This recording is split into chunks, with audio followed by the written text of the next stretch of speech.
2018 में FBI officers Gregory रॉडवेल्ट की property search करने आए। अब उनको ये तो पता था कि ये इंसान एक मजा हुआ क्रिमिनल है, पर जो उस दिन हुआ वो उनकी कल्पना से परे था।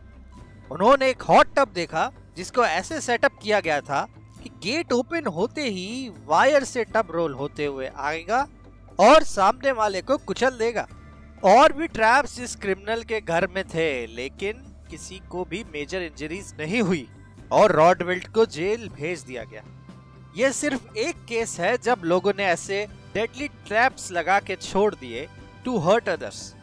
आज इस वीडियो में आपको पता चलेगा कि आप अपने आर्ट के लव के कारण क्यों मर सकते हैं, क्यों फूड कैंस लोगों को बहुत डरा सकते हैं, और साथ ही कुछ ऐसे ट्रैप्स जो आपके सामने होते हुए भी आपको नहीं दिखेंगे। तो आइए इन सब को समझे जाने दुनिया 10 मिनट में। जब सेकेंड वर्ल्ड वॉर अपने लास्ट स्टेज पर था और जर्मन्स रिट्रीट कर रहे थे, तो एलाइड ट्रूप्स को हाउस टू हाउस जाना पड़ता था।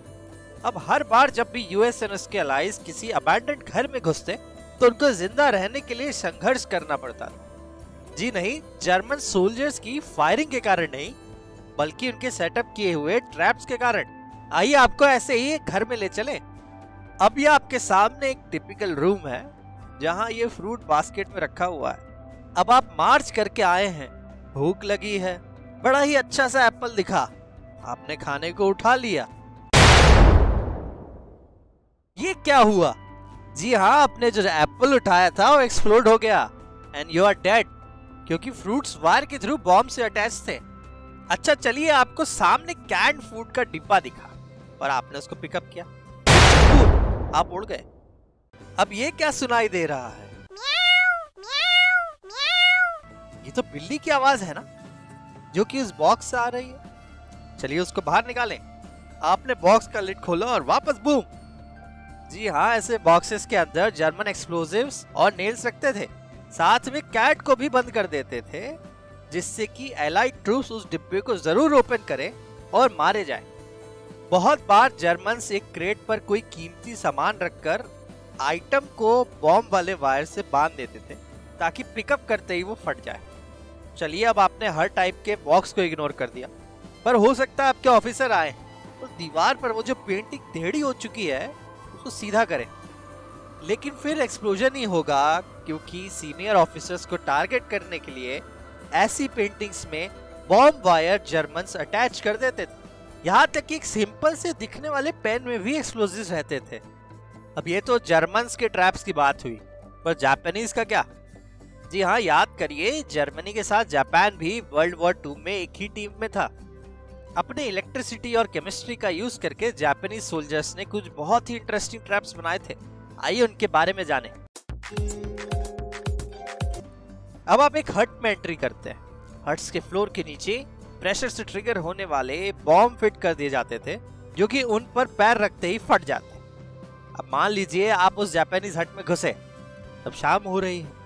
अब आपको सामने दिखती है फ्लैश लाइट। आप सोचते हैं चलो थोड़ी रोशनी की जाए, लेकिन जैसे ही आपने उसको ऑन किया तो रोशनी की जगह एक एक्सप्लोजन आपको हेलो बोलेगा, क्योंकि इसमें भी मेटल बॉल्स डाल के एक्सप्लोजिव्स जापानीज फिट कर देते थे। हो सकता है कि आप सोचे ये बस एक डेली यूज आइटम है जिसमें बॉम्ब ट्रैप हो। जी नहीं, जापानीज ने रेडियो, लाइट बल्ब्स, यहाँ तक कि उस जमाने की रिकॉर्ड प्लेयर्स तक को वेपनाइज कर दिया था। अच्छा चलिए, ये सब आइटम भी छोड़िए, वापस बाहर चलते हैं। पर बाहर बारिश हो रही है। अब आप उठाते हैं अम्ब्रेला, पर इसमें से भी आप पर एक एसिड वाला लिक्विड ड्रॉप होगा और एक दूसरा केमिकल उसमें आग लगा देगा। अगेन आप गए। अब वर्ल्ड वॉर 2 के आगे बढ़ते हैं। दुनिया में सिर्फ यही वॉर नहीं था जहां एनिमीज के अगेंस्ट बहुत ही हाई लेवल ट्रैप्स यूज किए गए थे। तो बात होगी वियतनाम वॉर की।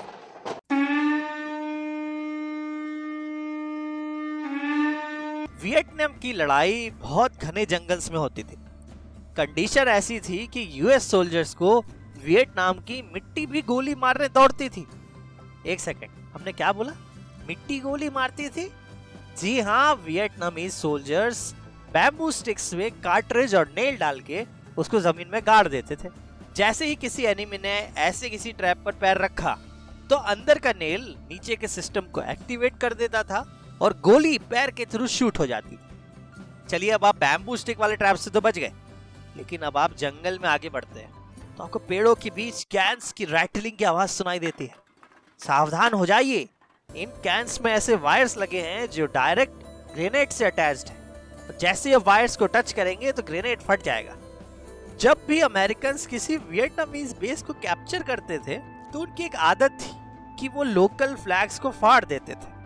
अमेरिकन की इसी आदत से वियतनामीज को एक न्यू ट्रैप आइडिया आया। उन्होंने अपने फ्लैग से एक वायर अटैच करके ग्राउंड के नीचे गाड़ दिया, जो कि एक ग्रेनेड से अटैच था। जैसे ही अमेरिकन ने उनके फ्लैग को फाड़ के नीचे करते, वैसे ही ग्रेनेड का पिन निकल जाता और जो भी अमेरिकन ये कर रहा था उसके परखच्चे उड़ जाते। अब कई बार वियतनामीज नहीं चाहते थे कि वो अमेरिकन के ऊपर अपना गोला बारूद वेस्ट करें। इसके कारण उन्होंने वुड के ट्रैप्स बनाना शुरू करा, जिसको कि मेटल डिटेक्टर्स भी नहीं पकड़ पाते थे। तो ये कौन से ट्रैप्स थे? बैम्बू ब्रांचेस को शार्पन करके उनको सीधा खड़ा कर दिया जाता था जमीन के नीचे। जैसे कोई उस पर पैर रखता, पूरा का पूरा बैम्बू स्टिक अंदर घुस के उस इंसान को बुरी तरह घायल कर देता। और अगर आदमी अपना पैर निकालने की कोशिश करता तो साइड की वॉल्स कोलैप्स हो जाती, जिनमें भी कांटे लगे थे, तो आदमी और इंजर हो जाता। देखिए, हम पॉजिटिव हैं तो हम तो बोलते हैं कि आप इन सभी ट्रैप से बच गए। अब लेकिन आप परेशान हो चुके हैं। आपने अपना बैग उठाया और जमीन पर फेंक दिया। भाई, आवाज कैसी है? जब तक आपको समझ में आएगा कि आवाज कहां से आई, तब तक आप मर गए होंगे। वियतनामीज ने मड बॉल्स में बैम्बू स्टिक्स की स्पाइक्स लगा दी थी, जिसको कि वो वायर से सेटअप करते, और जैसे ही कोई वायर को टच करता, मड बॉल्स एक्टिवेट हो जाते और ऊपर से आके और उस आदमी में पूरा घुस जाते। आप ही सोचिए, ऐसे ट्रैप से कौन बचेगा? इन्हीं सुपर हाई लेवल ट्रैप्स के लिए अमेरिकन आर्मी तैयार नहीं थी, उनके मरीन्स तक तैयार नहीं थे। इसीलिए वियतनाम वॉर अमेरिका नहीं जीत पाया। भले ही उसकी आर्मी कितनी भी पावरफुल थी, लेकिन वो इस टाइप के काउंटर अटैक के लिए बिल्कुल भी प्रिपेयर्ड नहीं थे। ये तो बात हुई कुछ अल्टीमेट मिलिट्री ट्रैप्स की, जिनको वॉर में यूज किया जा चुका है। इनमें से एक ट्रैप कैन्स का था, लेकिन कैनिंग प्रोसेस कैसी होती है? चिंता मत करिए, इसमें किसी की मौत नहीं होती। कैनिंग पर हमारा वीडियो देखने के लिए क्लिक करिए आपके लेफ्ट साइड वाला लिंक। हमारे चैनल का रीसेंट वीडियो आपको मिलेगा आपकी राइट साइड वाले लिंक में। तो मिलते हैं इन वीडियोस में।